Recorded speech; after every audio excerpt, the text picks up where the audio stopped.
The Book of Joel, chapter 1. The message of the Lord that came to Joel ben Pethuel. You elders, come listen to this, and attend, all who dwell in the land. Has this ever been in your lifetime, or occurred in the days of your fathers? About it relate to your children, and let your sons tell it to their sons, and they to the sons who succeed them. What the grub left, now the locust has eaten, and the liquor devours what the locust had left, and the orts of the liquor the swarmer consumes. Awake, drunkard, and weep. Howl, you drinkers of wine, for the sweet drink is cut from your mouths. For a powerful people comes up to my land, who cannot be numbered, and with lion-like teeth, and jaws like a tiger are theirs. They have wasted my vine, and have shattered my fig, and have stripped and exposed to the whiteness its twigs. I weep like a girl who is clothed with a sack, for the loss of the love of her youth. The gift and the wine from the Lord's house is gone.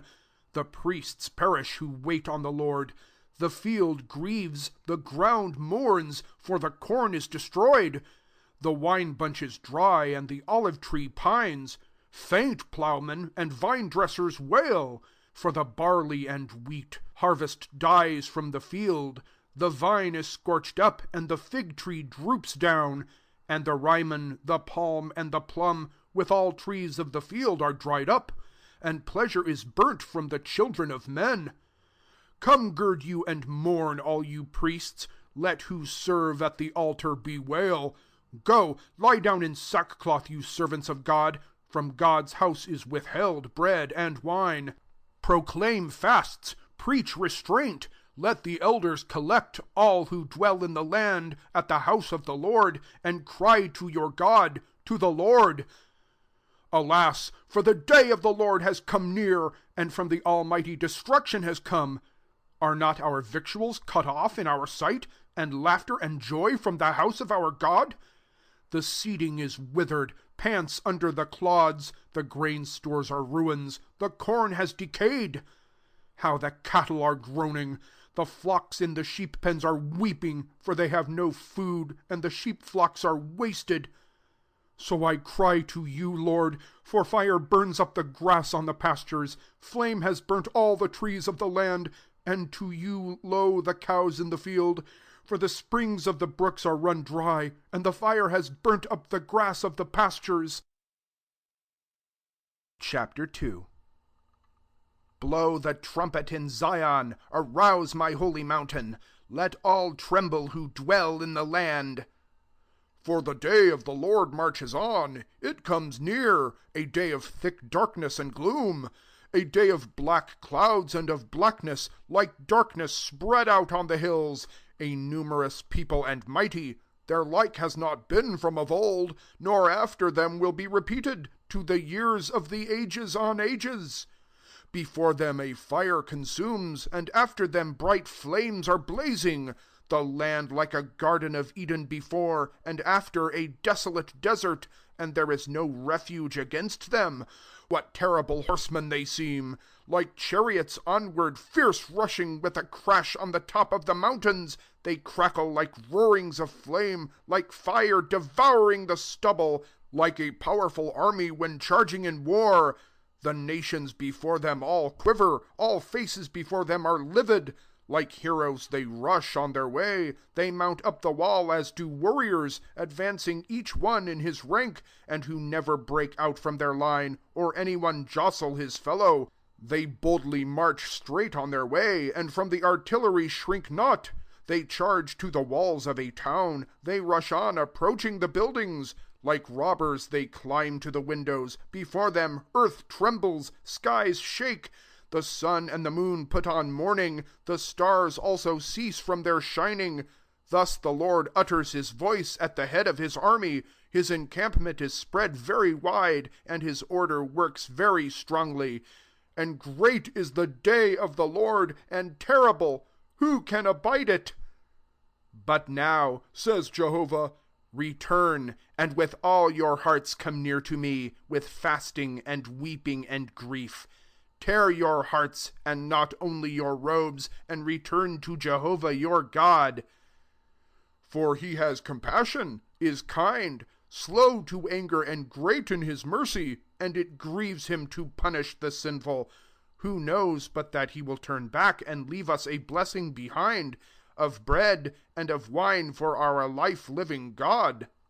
Blow the trumpet in Zion, fix a fast and proclaim a restraint. Let the nation collect to a solemn assembly.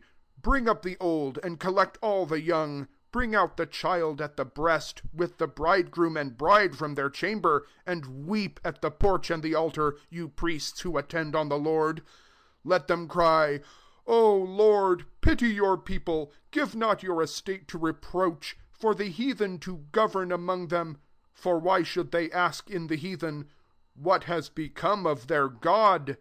Then the Lord will feel love for his country, and for his poor people feel pity, and answering the Lord will reply, I will send you the corn and the wine, and you of the oil shall have plenty.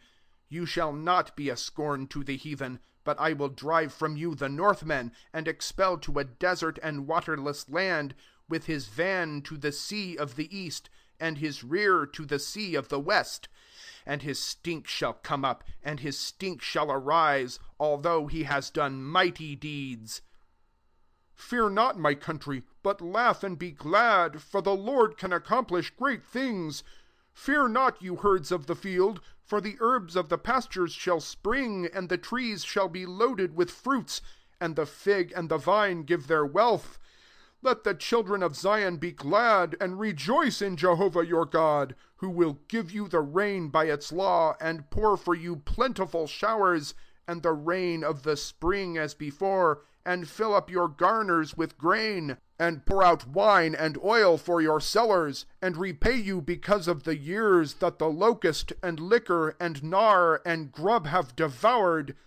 My great army I sent upon you. And then you shall eat and be full, and give thanks to the name of the life, your God, who does wonders for you. That my people may never be shamed, but learn that in Israel I dwell, and that I am your life-living God, and that there is no one beside, and my people need never be shamed. Chapter 3. And then after that I will pour my spirit upon all mankind, and your sons and your daughters be glad, and your old men be dreamers of dreams, and at visions your young men shall look. And also on servants and slaves my spirit I then will pour out, and fix signs in the sky and on earth, blood and fire and columns of smoke.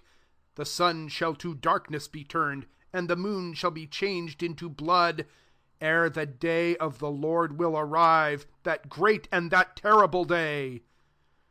All who call on the Lord's name will escape, for on Zion's hill and in Salem a refuge shall be, as the Lord has declared, and whom the Lord calls will be safe. Chapter 4. For be sure in those days and that time, when Jerusalem and Judea's captives I free, I will gather together the nations, and bring to the plain of God's land, and there will deliver my judgment on them on account of my race, and Israel my own, whom they scattered to the heathen, who broke up my land, and who played at their dice for my people, and paid for a whore with a boy, and bought wine with a girl to be drunk. What are you, Tyre and Sidon, to me, with the whole of Philistia's vales? Would you take your vengeance on me? If you try silly vengeance on me, I vengeance will send on your heads, because you have taken my silver and gold, and carried my beautiful things to your temples. And the sons of Jerusalem and Judea's sons you have sold to the sons of the Eion, to carry them far from their borders. But I will rouse them from the place where you sold them, and your vengeance will bring on your heads, and sell of your sons and your daughters to the hands of the children of Judah, and they will sell them to Shabaim, to a nation afar, for the Lord has declared it. Proclaim to the nations, prepare for the war. Arouse, heroes! Come on! Advance, all men, to battle! Beat out your plowshares to swords, and your scythes into spears. Let the feeble exclaim, I am strong. Quick, march, all you neighboring nations, and collect to the spot where the Lord intends you to conquer your foes. Nations, arouse and advance to the plain of God's justice, for there I will sit and will judge all the nations around me. Swing the scythe, for the harvest is ripe. Come, tread, for the winepress is filling. Make the vats overflow, for the reaping is great. Crowds upon crowds on the plain of the judgment. The day of the Lord has arrived on the plain where he fixes their doom. The sun and the moon are in black, and the stars are withholding their beams. For the Lord out of Zion will roar, and send from Jerusalem his voice. Then the skies and the earth will be shaken. But to his people the Lord will be kind, and give help to all Israel's sons, who acknowledge that I, who am life, am their God, residing in Zion on my holy hill. And Jerusalem then shall be sacred, and foreigners no more oppress. Then the mountains shall drop with sweet wine, and milk shall flow down from the slopes, and Judah's brooks stream full of water. And a spring shall flow from the Lord's house, and water the vale of acacias. But Mizar shall be like a waste, and Edom a desolate pasture, for their crime to the children of Judah, whose innocent blood they have shed in their lands. But Judah forever shall last, and Jerusalem ages of ages. And I will requite for their unavenged blood, for the Lord has his dwelling in Zion. The end of the book of Joel. Recording by Mark Penfold.